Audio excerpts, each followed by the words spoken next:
లూకా సువార్త 5వ అధ్యాయము 5వ వచనం. సీమోను ఏలినవాడా, రాత్రంతా మేము ప్రయాసపడితే కానీ మాకేమీ దొరకలేదు. రెండవ భాగం, అయినను నీ మాట చొప్పున చెప్పండి వలలు వేతునని ఆయనతో చెప్పెను. అయినను నీ మాట చొప్పున వలలు వేతునని ఆయనతో చెప్పెను. చూడండి,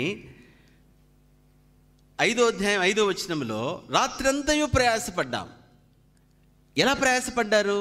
మొదటిగా అనుభవాన్ని బట్టి, రెండవదిగా జ్ఞానాన్ని బట్టి. ఏమిటి అనుభవము? వాళ్ళు ఏండ్ల నుండి చేస్తున్నారు చేపలు పట్టే పని, అనుభవంతో. రెండవది జ్ఞానంతో, సహజ జ్ఞానంతో. అయితే ఇప్పుడు ఏమంటున్నాడు పేతురు? అద్భుతమైన మాట. ఏమని? అయ్యా, రాత్రంతయు మేము చేపలు పట్టాం కానీ, రాత్రంతయు ప్రయాసపడ్డాం కానీ మాకు ఏమీ దొరకలేదు.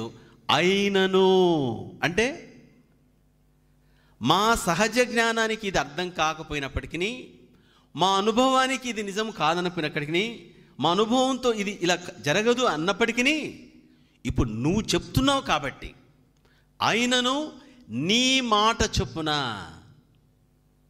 అంటే ఇదివరకేమో వాళ్ళ సహజ జ్ఞానాన్ని వాళ్ళ అనుభవంతో వెళ్ళారు, ఇప్పుడేమో చెప్పండి నీ మాటతో వెళ్తాను చేపలు పట్టడానికి. ఇప్పుడు దాకా నా జ్ఞానముతో, అనుభవంతో, ఎక్స్పీరియన్స్తో వెళ్ళాను, ఇప్పుడు నీ మాటను పట్టుకొని వెళ్తున్నా. నాకు ఇంకేం లేదు. నాకు తెలుసు అది పడవు, నాకు తెలుసు ఇది టైం కాదు, నాకు తెలుసు ఇది సరైన పద్ధతి కాదు, నాకు తెలుసు ఇది రైట్ టైం కాదు, రైట్ ప్లేస్ కాదు, ఇది కాదు. అయినను అది సరైన సమయం కాకపోయినా, సరైన విధానం కాకపోయినా, అయినను నువ్వు చెప్పావు కాబట్టి ఇప్పుడు నీ మాట పట్టుకుని పోతున్నాను. సహోదరుడా, సహోదరి, ప్రయాసతో పోరాడుచున్నామా? ఫలితం లేకున్నామా? ఏమిటన్నా జీవితం ఇలా అయిపోయింది. ఎంత ప్రయాసపడినా ఏం దొరకట్లేదన్నా, ఎంత ప్రయాసపడినా లాభాలు రావట్లేదు, ఎంత ప్రయాసపడినా నాకంటే తక్కువడు ప్రమోషన్కి వెళ్ళిపోయాడు, నేను ప్రమోషన్ లేదు. సోదరుడా, సహోదరి, అలా ప్రయాసపడుతున్నామా? అరే, ఎంత ప్రయాసపడుతున్నా ప్రమోషన్ రావట్లేదా?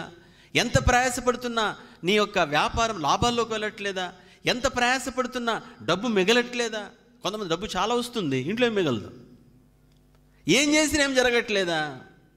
సత్యం ఏమిటంటే సీమోను పేతురు అంటున్నాడు, అయ్యా రాత్రంతయు మేము ప్రయాసపడ్డాం, మాకేమీ దొరకలేదు, కానీ నీ మాట చొప్పున ఇప్పుడు వెళ్తున్నాను. ఈరోజు నీవు ప్రయాసపడము, చెమటోడ్చడము, వాడిని వీడిని చుట్టూ తిరగడము, వాడు తెలుసు వీడు తెలుసు అని 2 ఫోన్లు పెట్టుకొని ఇటు మోగించడం వదిలేసి ఆయన మాట కొరకు కనిపెట్టు, విజయంలోకి వెళ్తావు. ఆయన మాట కొరకు కనిపెట్టు. కాబట్టి పేతురు అంటున్నాడు, నీ మాట చొప్పున వెళ్తాము, నీ మాట చొప్పున వెళ్తాం. కాబట్టి ఇక్కడ చూస్తే ఆయన మాటకై ఎదురు చూస్తే అది సహజాతీతమైన కార్యాన్ని చేస్తుంది.